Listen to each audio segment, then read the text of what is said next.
சர்வதேச கடற்கரை தூய்மை தினத்தை முன்னிட்டு இந்திய கடலோர காவல்படை வீரர்களின் சாகச நிகழ்ச்சிகளுடன் நடைபெற்ற தூய்மை பணியினை புதுச்சேரி துணைநிலை ஆளுநர் கைலாசநாதன் தொடக்கி வைத்தார்.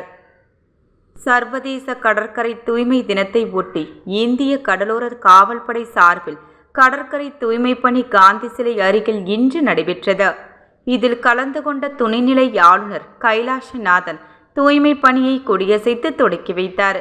தொடர்ந்து பேசிய மாணவர் படை மற்றும் நாட்டு நலப்பணித்திட்ட மாணவர்களுடன் சேர்ந்து கடற்கரை தூய்மை பணியில் ஈடுபட்டார். இந்த நிகழ்வில் இந்திய கடலோர காவல்படை புதுச்சேரி பிரிவின் இயக்குனர் தசீலா, சட்டமன்ற உறுப்பினர்கள் கல்யாண சுந்தரம், வைத்தியநாதன் மற்றும் முக்கிய பிரமுகர்கள் நிகழ்ச்சியில் பங்கேற்றனர். தூய்மை பணியில் ஏராளமான மாணவர்கள், பொதுமக்கள் மற்றும் தன்னார்வலர்கள் கலந்து கொண்டு கடற்கரையை தூய்மை செய்தனர். இந்திய கடலோர காவல்படை வீரர்கள் ஹெலிகாப்டர் மற்றும் அதிநவீன ரோந்து படகுகள் மூலம் செய்த சாகச நிகழ்ச்சியும் நடைபெற்றது. இதனை ஏராளமான பொதுமக்கள் கண்டு ரசித்தனர்.